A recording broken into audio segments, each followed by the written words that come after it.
What's up, guys? Welcome to Rice and Beans. We're back with the second part of the movies episode, and we've got Mel with us, and we're going to be talking about some comedies and some romance, and from the 80s and 90s, and oh man, comedies from the 80s were good. The 90s, so that was my shit. Woo, doggy. We're going to have some good chit-chat tonight. So a great way to keep season 6 rolling strong, and so let's get right into it. The comedy, let's just go with the comedy route. What 16 Candles? Oh my God! Talk about getting into your adolescent years. 16 Candles, turning 16. I mean, spank bank. I mean, it doesn't matter if you're a boy or a girl. You found out what that pleasure spot was, and you just went to town. Now, that's not what this movie's about. I'm just talking about personal experience. But you know what? This was a funny movie. You know, you have Molly Ringwald, you have Long Duck Dong, you have Anthony Michael Hall, you have them, and a bunch of other great actors as well, right? What'd you like about it?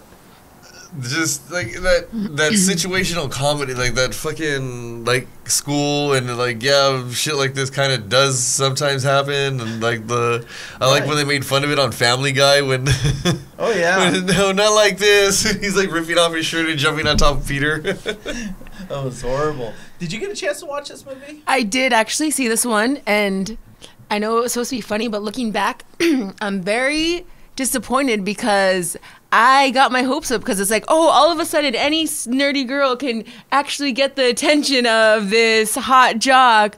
You really have these dreams and hopes as a young girl, and then life happened. And I'm just like, this is not how it's supposed to be. Well, you know, that's one thing I learned as a young person, that movies were not what they were supposed to be, but what we thought they could be. And I'll tell you what, I was a Mexican Anthony Michael Hall on the dance floor, except not farting, and, you know, getting my dance groove on. And one of those things that you just have to jump in the water and get through the weird teenage angst and do, you know? And it turned out I didn't dance half bad, but now that I'm older, I dance horribly. Go figure. So yeah, no, and so the 16 Candles bunch, that the flick from that group that came out that was my favorite was Weird Science. Yes. I don't have a license, Lisa. That's right. He doesn't even have a license. And Bill Paxton. We talked about Bill Paxton in the previous episode. Let's not jump to Bill Paxton yet, because I want to get to another part when they're in Cadillac, right? And they swerve after that, right? Uh-huh. And then he's in the back. Hey, are you all right? My nuts are halfway up my ass, but they're perfect.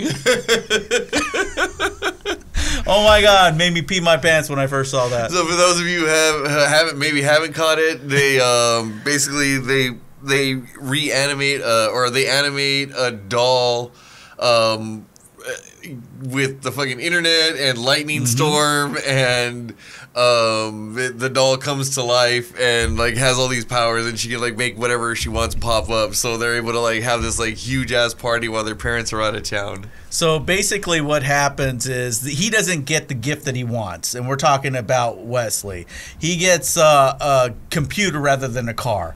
And what does he know about computers? Everything about computers. So when he builds the doll, he's giving the sculpture of everything. And, well, the boobs were too big, so they scoped those back. But they put wizard brains, and they put all this other stuff, magic, and all. That's how they built her up, and that's why she had all these superpowers. And I like how Robert Downey Jr. was in that one, and he was like, they had him wearing bras on their heads. Yeah. Does this really work? Yeah, no, it doesn't. Yeah, that was such a great movie because, again, Hughes got, you know, the teenage angst in this movie. You know, you're a nerd, nobody likes you, you can't fit in, and you're always made fun of. Well, you know, I'll tell you from experience, I've been the bully and I've been bullied, so, you know, I can, you know, understand on both retrospects of this. Nerd! nerds. That's what I made me. That's what made me think it was Revenge of the Nerds. Yeah, really. Like standing up on the balcony, nerds. Yeah, you know, that bitch, she kicked me in the nuts. You kidding me? To go with the big titties? Yeah. You know, I could quote that movie all night long. Right, and then fucking Bill Paxton with fucking as she turns him into a piece of shit at the end. Yeah, he was a toad with boils that popped. That was nasty.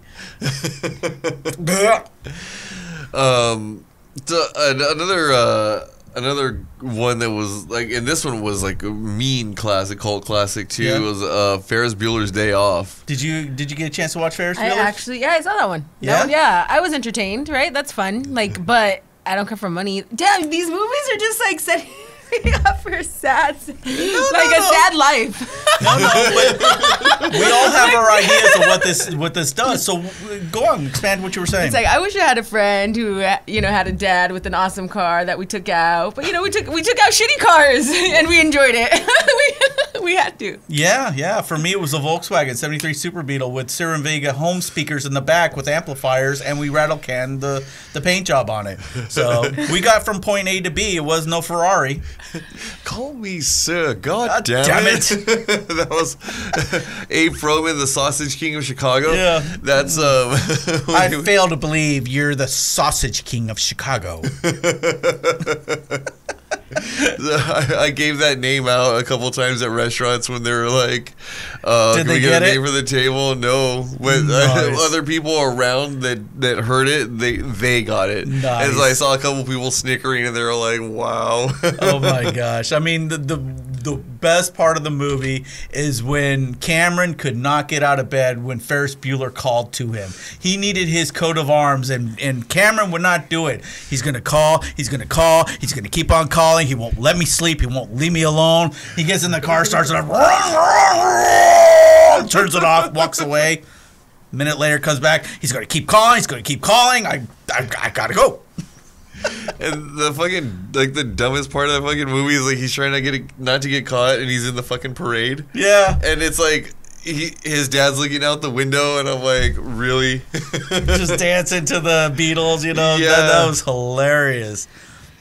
And what is that thing? Like, I don't know, old cars just like if you put them in reverse, the mileage goes back. Like that. Like I've seen that in another movie, that Matilda movie, right? Like, Yeah, that does not happen.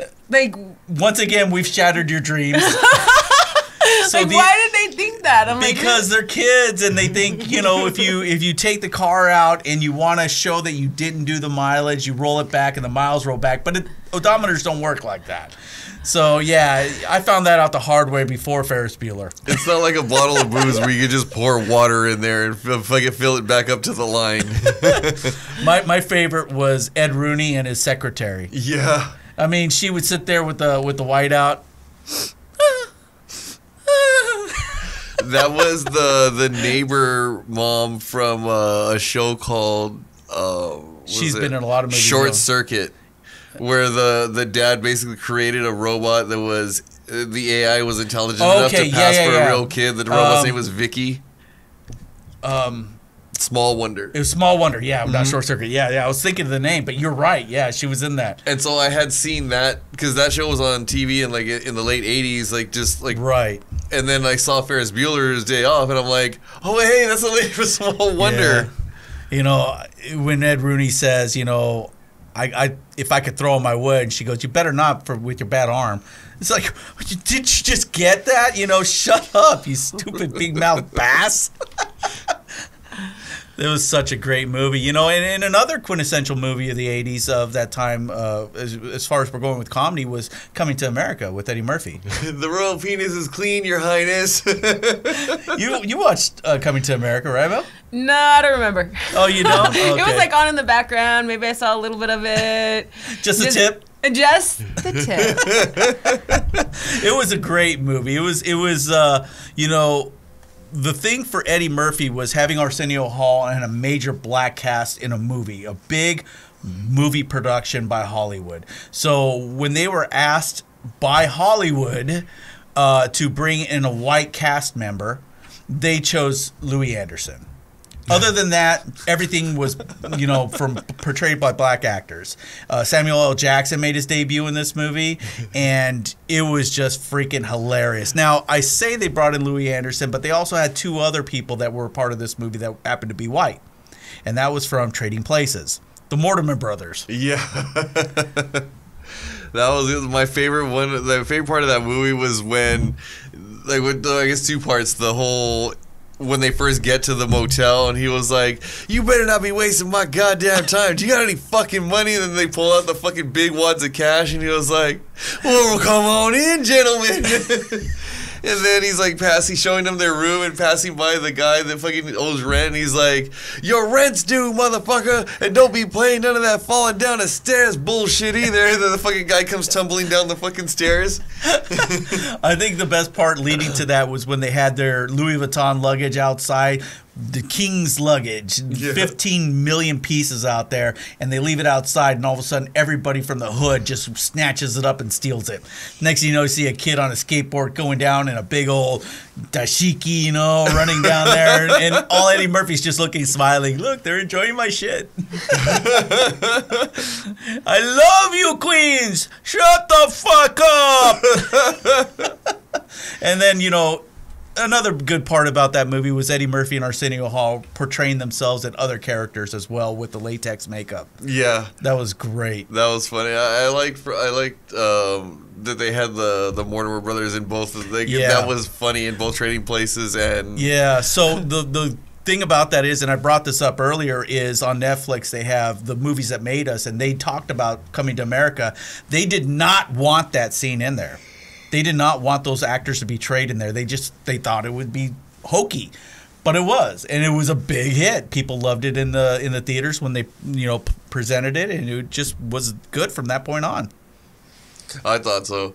So, what about you? What other 80s comedies kind of jump to mind? Well, we talked about Ferris Bueller's Day Off, 16 Candles. There's some other ones that I've seen that I'm sure others haven't, so I won't talk about those. But one of the things that was really prevalent in the 80s was the Three Amigos. Chevy Chase, Steve Martin, and Martin Short.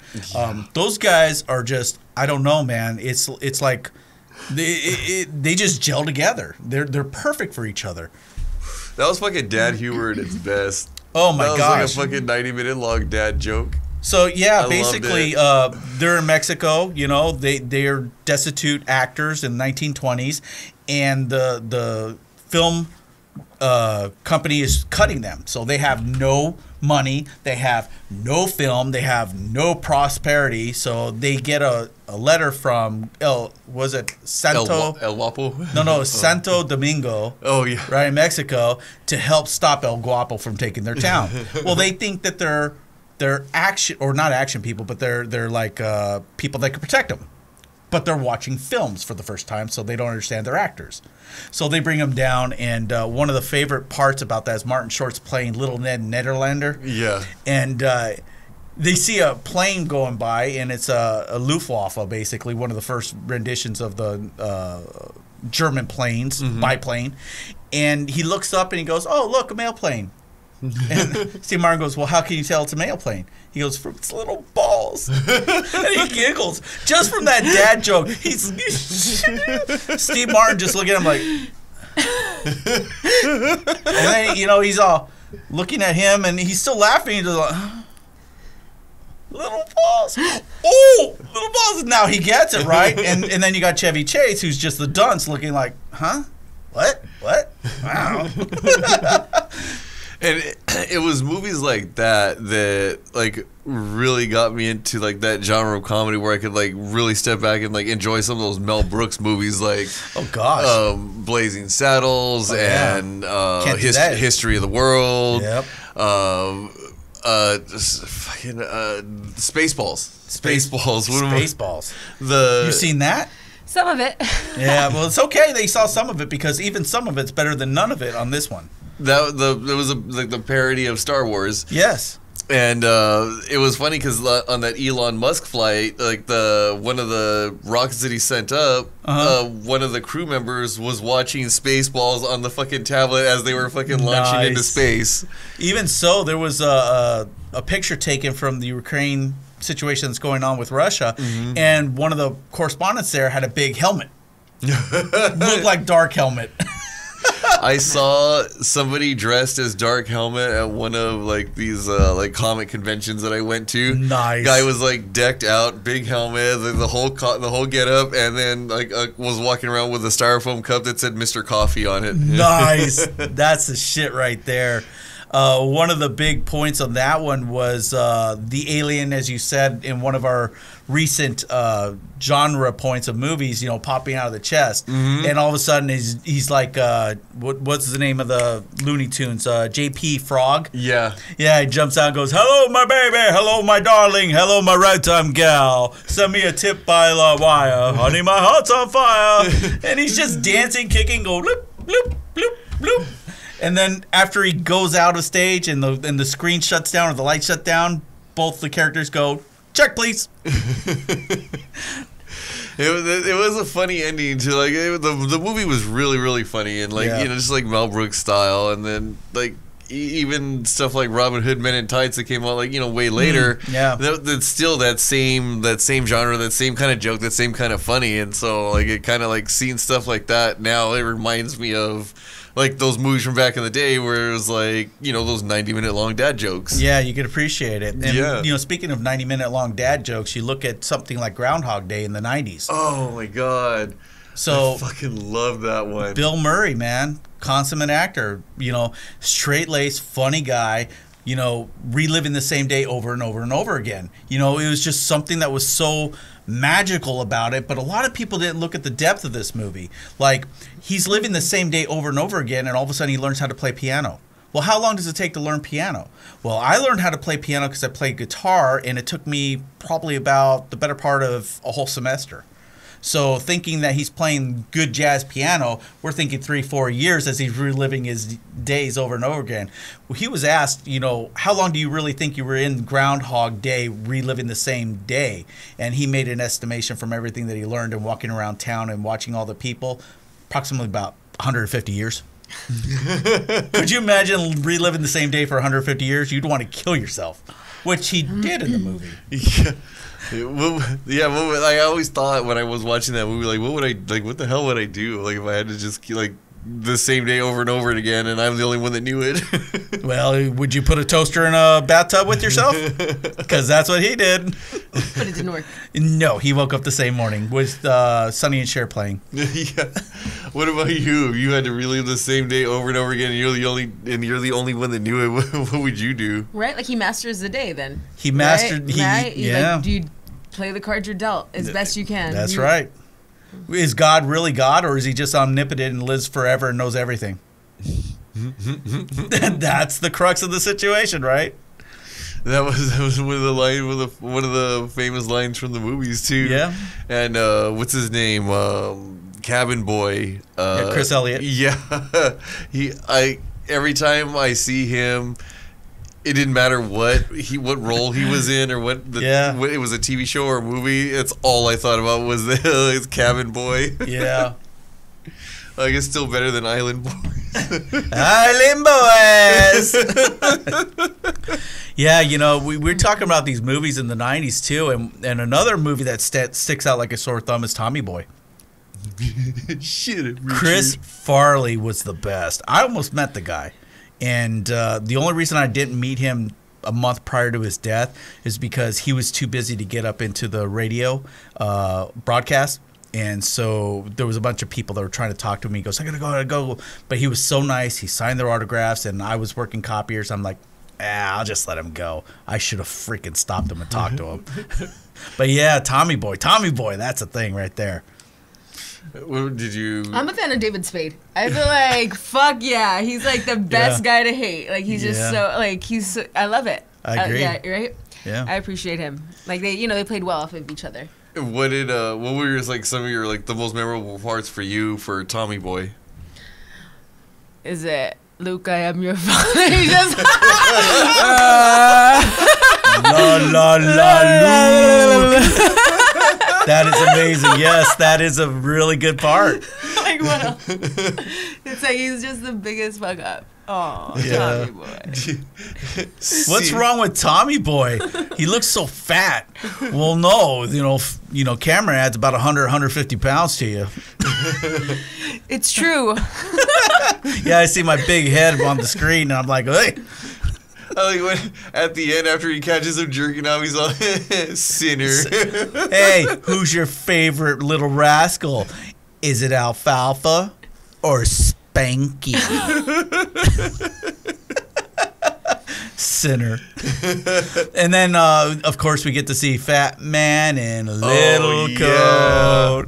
Stop it. That's not funny. Housekeeping. You want me to fluff pillow? What kind of place is this? You want me to check you off? So every time we would fucking knock on the door, like to wake somebody up. Yeah. Housekeeping. You want me to check you off? Pillow. Oh, it's so great, man. Love that movie. I cannot not watch that movie. Did you eat a lot of paint chips when you were a kid? Just a few. That was good, and then Black Sheep was good too. Oh gosh, yeah. You know what? That was more cringeworthy. But the way I say it's cringeworthy is because how he did it, it's still funny as shit. Mm-hmm. Oh my god! And who was Crazy Man in that one? We were talking about him in Lethal Weapon. Oh, fucking Gary Busey, yeah. man. He's got them freaking horse guns going. Woo!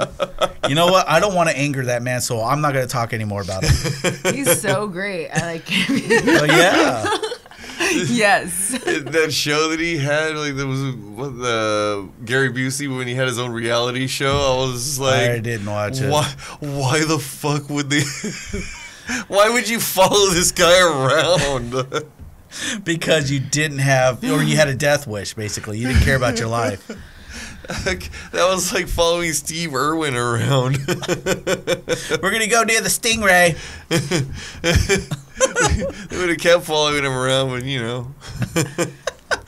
My gosh. Keep it in the 90s, man. I like to talk about PCU, which is a little known movie that talks about college. Correct. Yeah, and I'm sure you haven't seen it, but there was a young actor. I don't think he made his debut in this. I believe he was a couple movies into it, but he went on to direct such the likes of Iron Man and The Mandalorian. Man, that was a great series. Yeah. Just like I was like, man, I hope they don't fuck this up. And then I got through like the first 3 episodes. I was like, oh, this is the shit. Yeah, but he played a big old husky guy that loved the mosh pit. He just looked like shit, smelled like shit, and did weed all day, and he was funny as fuck. PCU. We're not going to talk too much about that, but definitely watch it. It's a must see. And then like stoner flicks from the 90s, Half Baked, that fucking one of my all-time favorite comedies, like fucking ever. Dude, you quote it every time you hit the bong. Hell yeah. That's Wesley Pipes, yo. My favorite, we had discussed this off the air earlier, was when Jim Brewer's character starts talking about Nibbles and how he's dead. Well, what had happened was a drug dealer killed the dog, trying to get the money that they owed him. Mm-hmm. But he comes up with this half-cocked notion of how Nibbles was in dire straits fighting with his brother. Yeah. And they were at each other. His mom tried to stop him, but the bitch died. And then next thing you know, he kills his brother and then cries at his brother saying, oh, I'm sorry I killed you, and then couldn't take it no more and took his own life.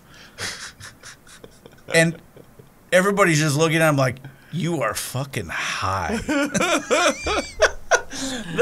Oh my God, it was like the Zapruder film, the way they post-scene the whole thing with the Rottweiler's death. Yeah. And then fucking, again, all-time favorite scene from there. Fuck you, fuck you, fuck you, you're cool, and fuck you, I'm out. Like, best way to leave a job ever. So, Yes, sir. It was one of my favorite movies. I have, this is when the you can start using like custom like sounds and ringtones for your like your text message alert or like your ringtone. And so I got to work like maybe 15, 20 minutes early and like had to run to the bathroom, and so I didn't have a chance to turn my ringer off on my phone. Nice. And so one of the guys in the house band, like that was his text message alert. He just happened to text me like, "Yo, are we still on for rehearsal tonight?" And so I'm in the bathroom and I'm like, fucking all of a sudden, fuck you, and there was like other people in there, and it's all tile, so it's echoing like a son of a bitch off of everything, and fucking two people started laughing their asses off, and the guy that was like 2 stalls over, he was like, "Yo, send me that as a that's awesome. I need to use that on my phone." Don't bug me, I'm shitting. Yo, B, I'm taking a dump here. Oh my gosh, that's such a great movie. Having Tommy Chong in there taking over Harlan Williams in prison, making sure he was safe. Didn't get no butt love. I'm somebody's bitch. Oh man, another good movie back in the '90s was Something About Mary. Oh yeah, And we're talking about Chris Elliott again. Woogie. What was your favorite part of the movie? If you don't say what I think you're going to say, then I'm going to punch you in the nuts. Frank Van Beans. Let me ask, how'd you get the Franks above the beans? Frank Van Or Beans. the beans above the Franks. Sorry, I got that fucked up. Oh my gosh. I lost The that. freaking paramedic on his knees going, "Okay, son, this is going to hurt." We gotta bleed it. Oh my gosh. What was your favorite part about that, Mel? Well, not the Franks and beans, by the way. It was the Franks, definitely, not the beans. Definitely. Another good part was when, what was the older woman's name that she was sharing the apartment? Yeah. Oh, that fucking granola. With those tan, she had Oh my God. Not only she had tan, but she had triangle titties. Remember when she ripped it off and it just whipping all over the place? Like, oh my God! They look like plastic. She's been in there. That's Tan Mom. That was amazing, that whole movie. And then, Brett Favre. What was your like favorite part of that whole movie? Ben Stiller getting caught. Right with like so he gets caught at the rest stop. Mm-hmm. He could have died and been raped. Yes. Right? Like so many things could have happened. And is that true about rest stops? I don't know. I'm not kidding. But I'll tell you what, Harlan Williams, the killer inside of there, he's talking about 6-minute abs. Oh, 5-minute abs. Why wouldn't you do 5-minute abs? Because why would the hell you do 5-minute abs? 6-minute abs, that's where it's at. 6 little monkeys sitting in a tree. You know that old rhyme that Dad used to sing?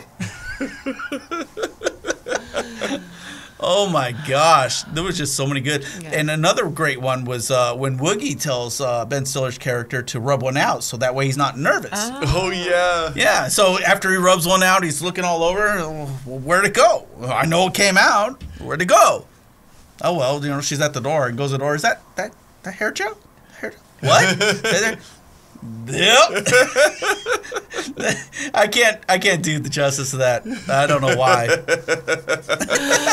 Oh my gosh. That was hilarious. I literally peed my pants crying. I was laughing so hard. That was hilarious because that gel stuck. It worked great. Who knew it was good for luxurious hair and, keep the hair straight up? The part that I had to like fucking run to the restroom or else I would have pissed on the couch was that Franks and Beans part, like, and then I was like laughing so hard and then trying to piss all over my friend's floor and and then they kept fucking rewinding it too, so that didn't help. It just fucking made it worse. Franks and Beans. Yeah, then everybody started screaming that shit because we were all drunk by that point. Yeah. So that Franks and Beans shit went on for the rest of the fucking night. I'm my sure their gosh. neighbors are fucking hating them the next morning. Oh my gosh. And we go into all these movies that just are stupid funny. And one of the things that pops in my head was an early Adam Sandler movie, Happy Gilmore. Go to your home. Ain't you good for your home? Oh my gosh, man. No, you know what? Leave, I don't care. Go away. Oh baby, come back. I love you, baby. Come on back up here. Come on, let me apologize. And then that little Asian girl goes up there. Old Asian woman. She wakes up. What, you don't want your pancakes? No. And he just walks out. Oh my gosh, man. All right, your thoughts. Best line from that movie. The price is wrong, bitch. That's got my vote too. What do you think? I agree. Yeah, that's hands down. R.I.P. Bob. Yeah, that's right. The best part of that whole fucking movie. That and you eat pieces of shit for breakfast. You know what? Bob Barker made that movie right there. Just him being in that and fighting the way he fights, because he's a bad motherfucker. That was awesome. Yeah, and Gabriel Iglesias, Fluffy. Yeah. Had his own show. I think it was on Netflix called Mr. Iglesias. He's like a teacher. Yeah. And so the football coach, it was bugging me for a long time because I'm like, who the fuck is that? Like the voice, the face. By the way, I've never seen it, so. And the it was bugging me, and I'm like, what the fuck? And then the wife comes in, she's like, is that Shooter McGavin? And I'm like, No. Oh yes it is. I'm like, that's where he's just the guy from Happy Gilmore, right? I'm like, that. I was like, it was bugging me for the last 3 episodes, like who the fuck this guy is. He plays the best crank yanker, man. Everybody hates his guts, but he does it well. Oh yeah, he does. I mean, so we're not going to be talking about it, but Dirty Work. Yeah, he was the villain in that one. You know, it practically got his thumb up that little chihuahua's ass. There you are, Tubby. That was he made the fucking Riggles made that movie for me. But Happy Gilmore, you know, I mean, that was great. Now the big guy, the one with the nail in his head, I didn't write notes, so I didn't write down his name, but he was an actor that lived in the El Cajon, San Diego area for quite some time before he passed. And my dad actually ran into him and while he was buying a car in a used car lot and talked with him. It was so weird. I'm like, oh, you met Jaws, huh? Jaws from James Bond, did you? Yeah. But yeah, he ended up owning a couple businesses as well, and he was a real personable guy, really nice guy too. Very tall, very big, really nice. So it wasn't all studio effects and stuff, like making him taller and stuff like. No, they didn't need that. Right, actors are really short, so he was just like an average size man. Right. No, he made Tom Cruise look like a flea. It's not hard to do. Hey, wait a minute. Isn't that what you said about me earlier? Shut up. Going back to the 90s and comedies, party on, Wayne, party on, Garth. Oh, jeez, man. You watched Wayne's World. You had to have. Barely. I don't remember this stuff. Like, it was on, but I didn't watch it multiple times and memorize lines. You were outside playing and doing that's things. what the other side of Netflix and chill is like. You don't get to see the movie. Oh! It's on in the background. Yeah, Wayne's World was the best because that came from Saturday Night Live skit between Dana Carvey and Mike Myers. Mm-hmm. And when they did it on the show, it was one of those things that you knew was magic. You know, 2 teenage kids living in their mother's basement with a whole podcast, let's say. And they had their own show, and they were just stupid guys who played guitars that couldn't play guitars like Bill and Ted, and doing zany shit, talking about getting boners. The interesting thing is, like, okay, so Mike Myers doesn't play the guitar, but Dana Carvey actually does play the drums. And so that scene in when he's going off at the music store, like, that's actually him playing. I was like, looking at it, and then, like, I saw SNL skits where he was playing. I was like, oh shit, he really does play. Yeah. But the funny part was that Mike Myers can't play guitar, but he went in to try to play Stairway to Heaven, and then got shut down. So everybody was kung fu fighting. Yeah, I guess. It makes me feel funny, kind of like climbing the rope in gym class. I never got that until I realized he's climbing a rope in gym class. One of my other 90s all-time favorites is gotta be fucking Dumb and Dumber. Yes.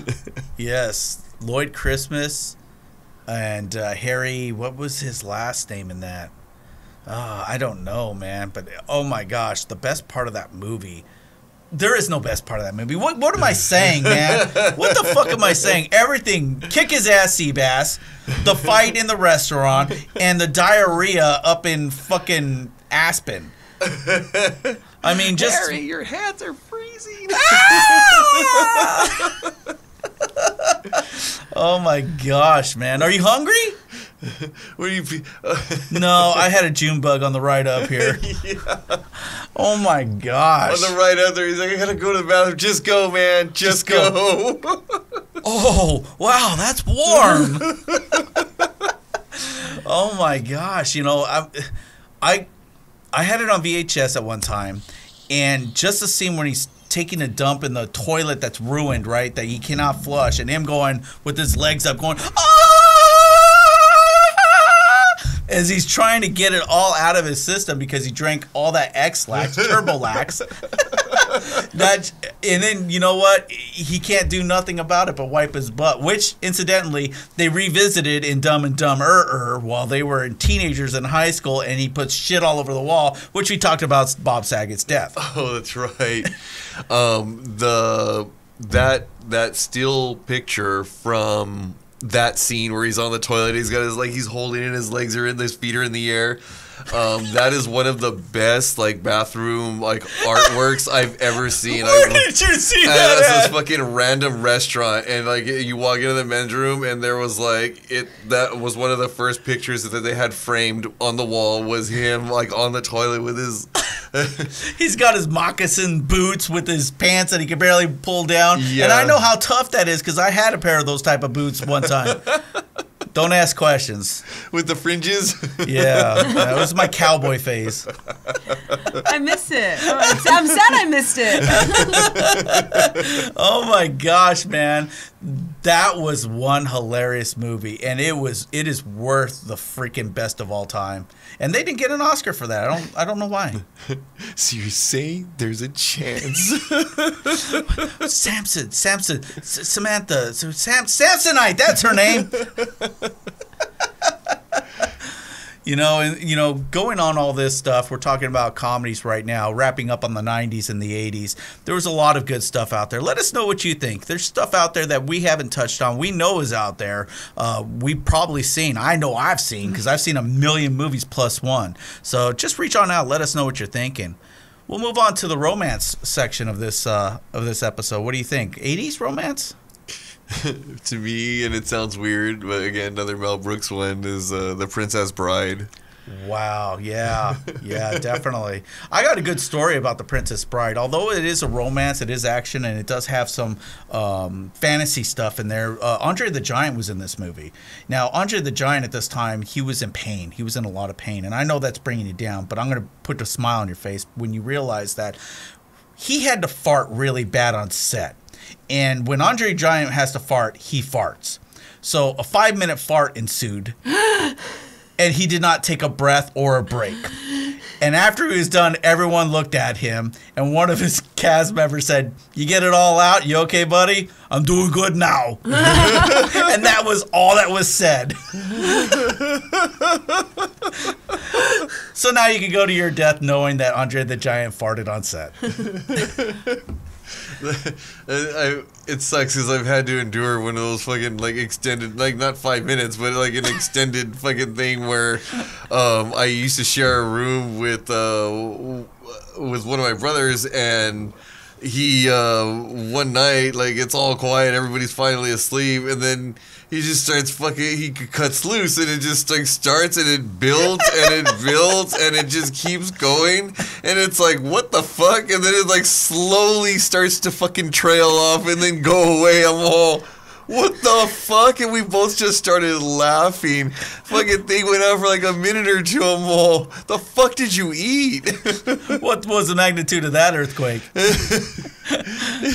Oh my gosh, man, that's hilarious. Oh, I think it was Paul from the Butcher's Lounge, because after I heard Mix It from the other room just start laughing his ass off. Paul, you've been called out. Now come over here and show us your meat. Yeah, The Princess Bride, that was a consummate love story right there. That's like a Cinderella story for the modern age is what it was. And, boys saw the action in it, but they learned about the love of it. My name is Inigo Montoya. You killed my father. Prepare to die. Oh, my gosh. The man with 6 fingers. He posts, gets ready, turns around and runs. Like, yeah, I didn't see that coming. One of my training partners did that to me. It was like during one of our sparring matches, and we get on the line, and he's like, "My name is Inigo Montoya. You killed my father. Prepare to die." And I was like, fucking dropped my mouthpiece on the floor. I was just fucking dying laughing. I was like, "You motherfucker." Another good movie at the time, love story, but also comedy too.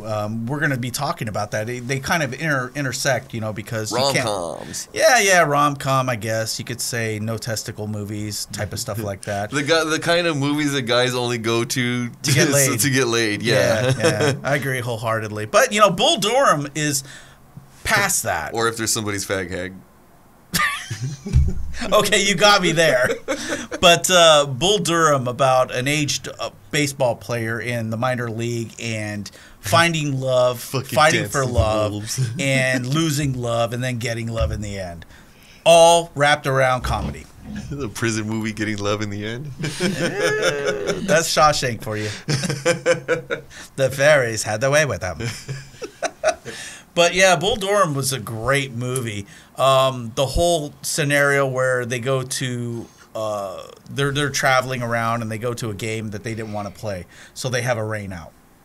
There's not a cloud in sight. He goes, hell, I could get you a rain out. So they get beer and they get plaster. They go to the field and turn on the sprinklers. Now they're running the bases all wet in the mud and just getting a good old-fashioned rain out where they don't have a game the next day. Just funny, man. What'd you like about it?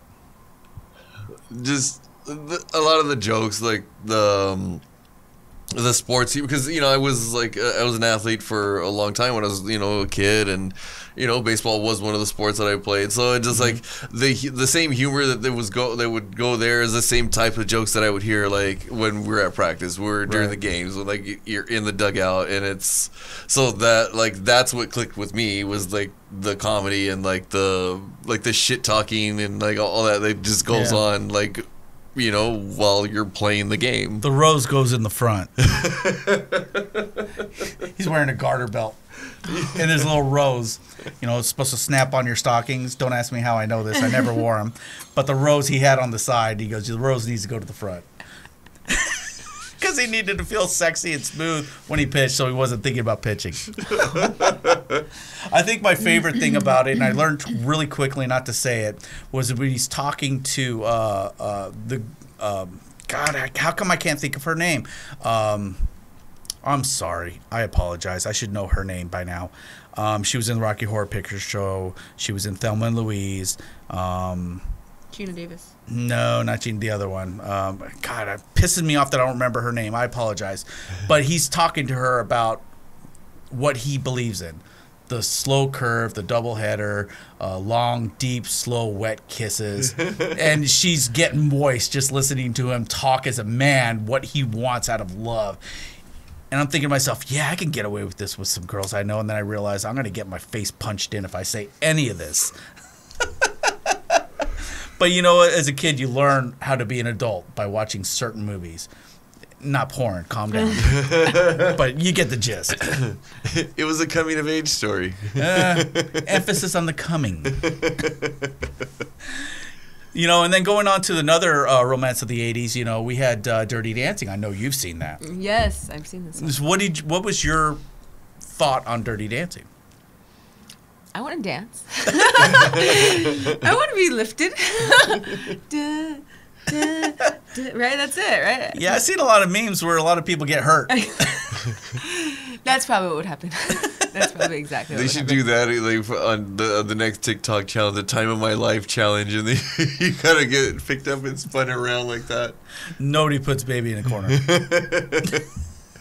I like the movie. I like Patrick Swayze in that movie. In a box, yes. In the corner, no. What, Patrick Swayze dancing on a box because he's dead? Is that the joke? Yeah, I get it. That's funny. Horrible, but funny. But yeah, I actually did like that movie. It really was, a smart movie. It really was a movie about somebody that's growing up and finding love and lust, obviously, but, also finding themselves, a journey to themselves. And once again, I watched, Netflix and found out how they made the movie and found out the backdrop of everything for that movie. And it makes it more interesting. It's a great movie. I loved it very much. And that was one that I didn't have a choice because that's what my parents were watching. So That was what your brothers were watching. either way, like I was outnumbered. It was like one of those things that like my parents put on it that it's like if you don't like it, go fucking watch the. Oh yeah, that's right. We don't have another TV. Your dad's got his arm around your mom saying, "Get out of here! I'm trying to get lucky." He's all the time for bed. It's like 6 o'clock, Dad. And he's all. It's 9 o'clock somewhere. That reminds me of the joke where the two guys are at the bar, and the older guy looks at the young guy and goes, "Hey, man, I fucked your mother." And he goes, "All right, whatever, give him another drink." And the guy drinks, and like 30 minutes later, "Yeah, I said I fucked your mom." And he's, "Calm down, old man. Give him another drink." And another 30 minutes passes. "Did you hear me? I said I fucked her hard." He goes, "Dad, just calm the fuck down. We're going home." So, I will say that the romance movies weren't my first pick to watch. I know of them because of the whole one TV situation, and it was better than having to spend long periods of time with Mix-It and Paul. With those 1 minute farts. Yeah, and they would. I don't know. They would gang up on me. It was Wait a minute. Wait. Oh, fight. Okay, yeah. It always got lame for me of being outnumbered. So that's like when Harry Met Sally. That's how I came to see that movie. Was like, do I want to hang out and be fucking bothered, or do I want to sit there and be bored? Oh, come on. You laughed at When Harry Met Sally. It was funny. Billy Crystal, like that whole Stanley Wasowski. Yeah. Hello. City Slickers. Yeah. But he's virtually the same type of personality, the same character in every fucking movie I ever saw him in. He was good at stand-up. I liked his stand-up. But I'll tell you what, when Meg Ryan was moaning inside of that deli, I had a special purpose. I felt the tingling where I shouldn't feel a tingling, and I really said, she's the greatest actress of all time. Because I did not know moaning could go on like that other than the cow fields that I live near. What? Don't shake your head. What's your idea? As a woman, how would you have the balls to do that? Pull that one off on a dare? Well, I haven't done it in a deli either, so all that. That's how you keep a man. Yeah, it's one of those zany things, but it was just really funny. And when they find out that they actually like each other, and then eventually comes to love, it's just one of those matchmakers in heaven. It's a comedy that just meshes into love, and as a kid, you like it. As an adult, I don't watch it. I'm bored of it.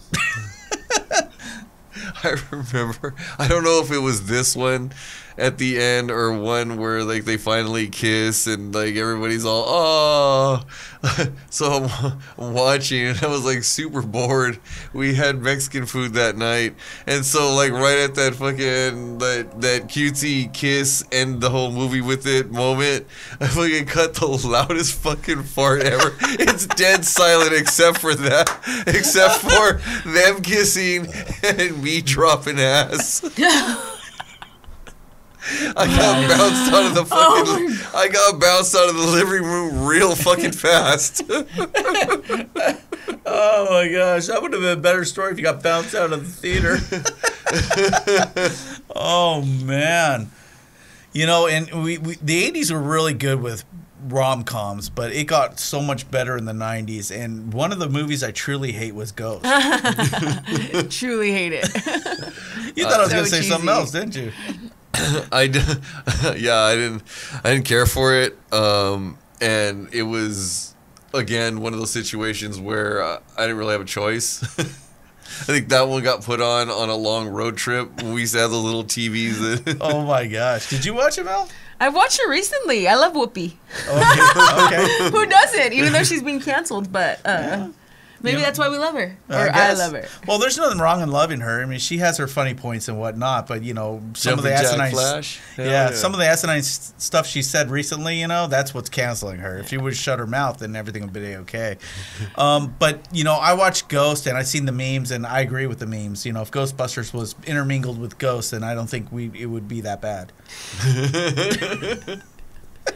No, the meme is making tamales instead of doing the clay thing, right? I like that too. That's the meme. That's love right there. Yes. That's the rom-com right there. Yes. I was gonna say bromcom, but yeah, I mean, I think one of the best parts of that movie, the only good part about that movie was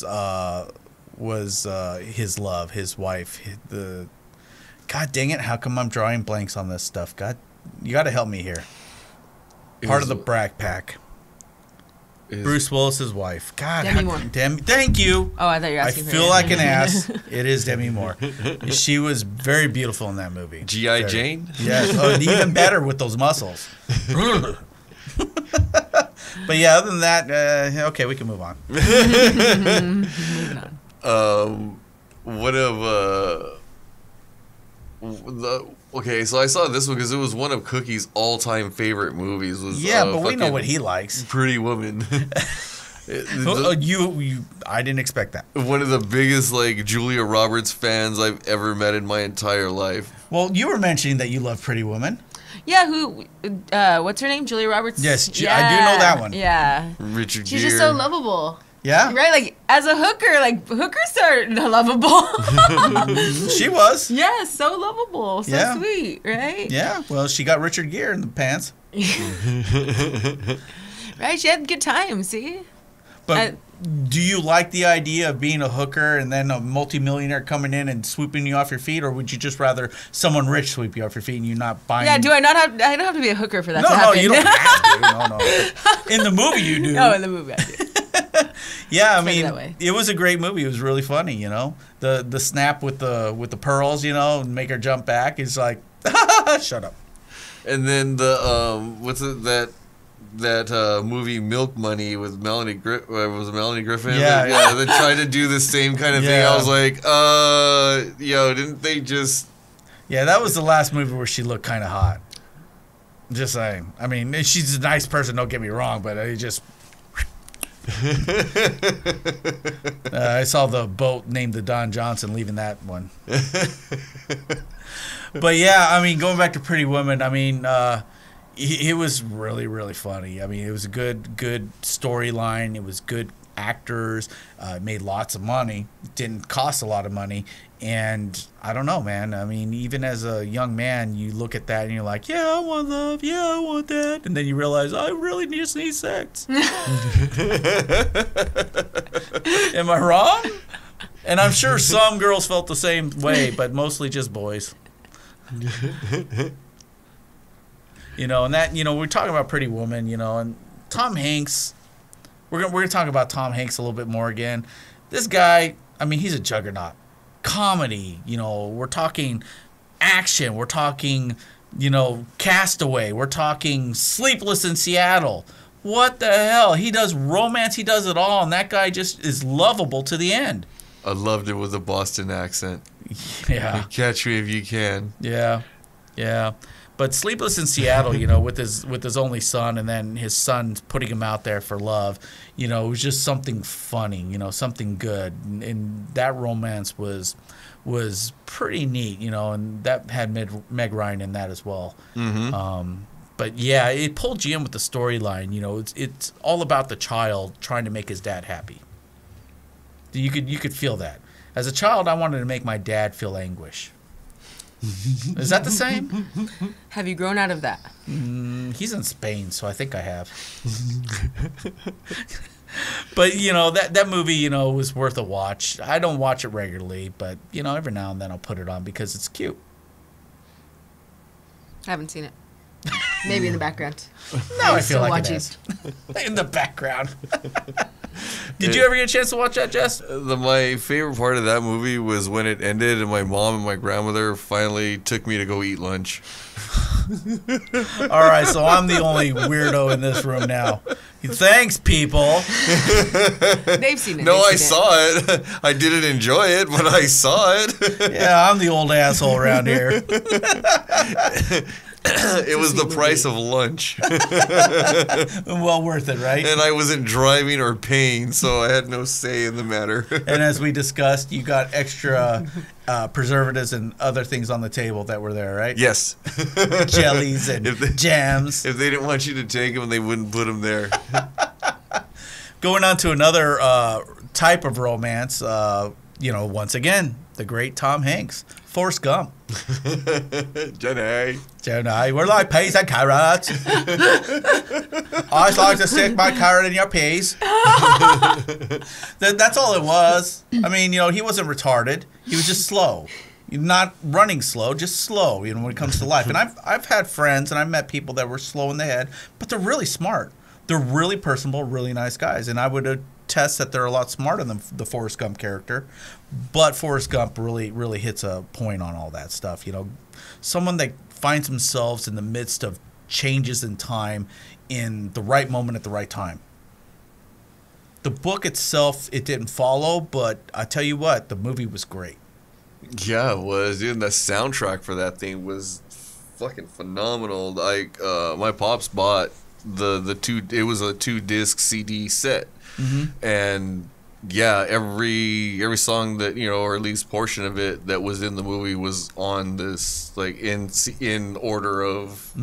So it was like a trip through like classic rock. Yeah. Basically. And then it even had some of like the disco and then the fucking southern rock with fucking the white trash anthem. I mean, Freebird. Leonard Skinner, y'all. And yeah, every time one of the dudes in the guitar player from the house band hears fucking Freebird, he's like, oh, Jesus. Head to Walmart. I liked it near the very end when the little boy, Haley Joel Osment, says, I see dead people. Yeah. That was this movie, right? Yes. Oh, okay. All right. And then, he was in a series called Teachers. Oh, yeah. Yeah, and so he said the same stupid fucking line like at least once in there. Yeah, Tom Hanks is just awesome, and that movie was great. I mean, just watching him go through life and then being in the right place at the right time, doing the wrong things sometimes, but the right things in most times, and how he perceives life.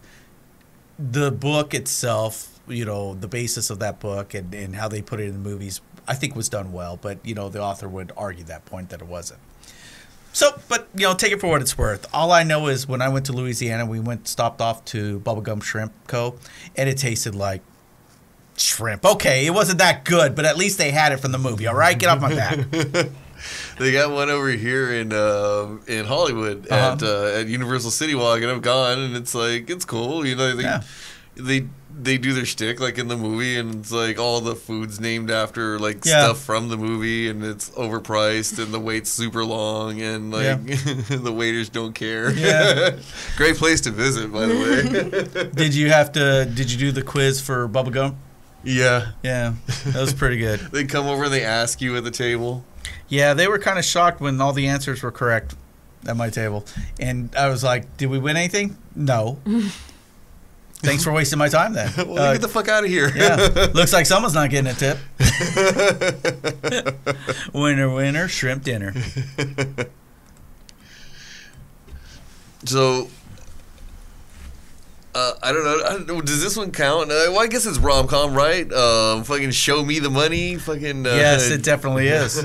Jerry Maguire. Jerry Maguire, yeah. Cuba Gooding Jr., Tom Cruise. You had me at joint. I mean, hello.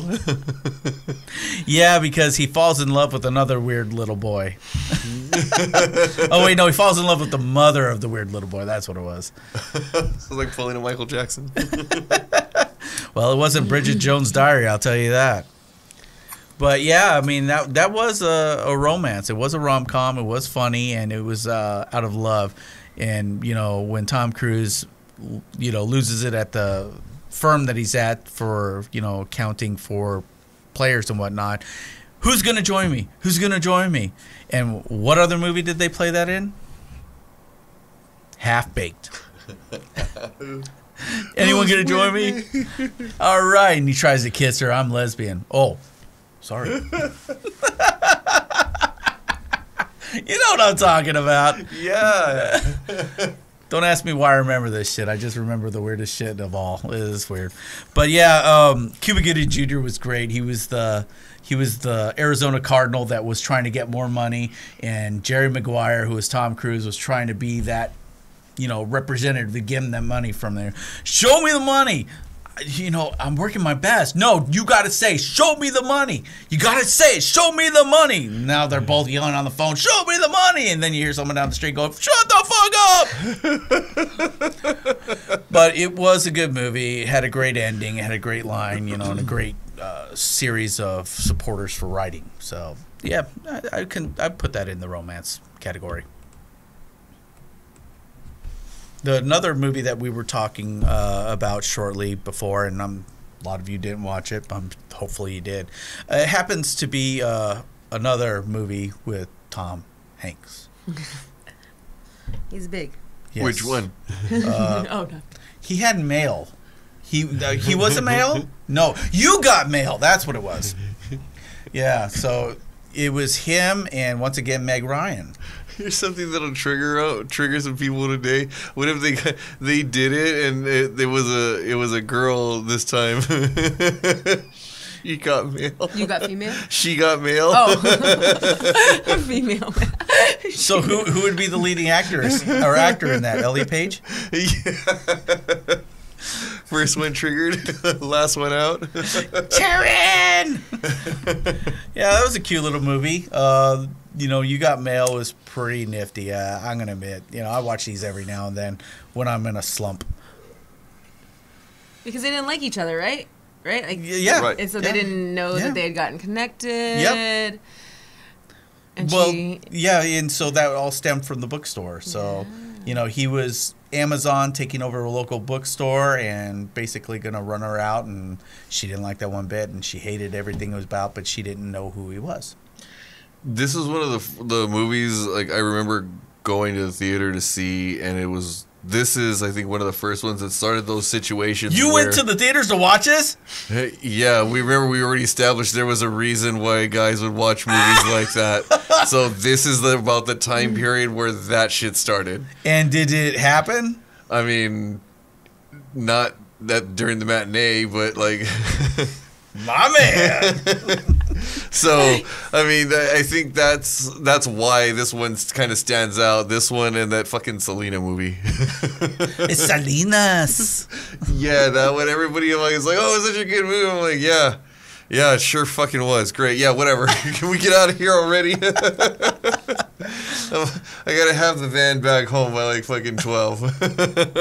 And I ain't gonna get lucky that quick. Right. I still gotta drop you off. That gives me at least a good 2 minutes. Best 1 minute of her life. So, but no, I mean, I do remember, like, again, like, just the outline of the movie, I guess, really. It was, like, trying to pretend I was interested, and then trying not to fall asleep, and then trying not to overstep on, like, getting handsy. And waiting for the right moment to ask for the blowjob until later. How did you manage to cut a hole in the bottom of the popcorn holder? I had time. I was paying attention to the movie. Oh my gosh, man. Well, I think we've exhausted this discussion about movies and romances and of the 80s and 90s. I do too. There was stuff that we know that we couldn't get to. A lot of this list was gigantic, and we really. It was hard to cut this thing down, but that's not to say that maybe some of these bonus episodes that are going to come up in the future, can include the ones that we didn't touch here today. The submissions that you can send in, the ideas that, drop some of the movies that if we didn't talk about them and they were some of your favorites in any of these categories for this episode or the episode before. Let us know. That's what the comment section is for. It's not just for trying to troll this motherfuckers.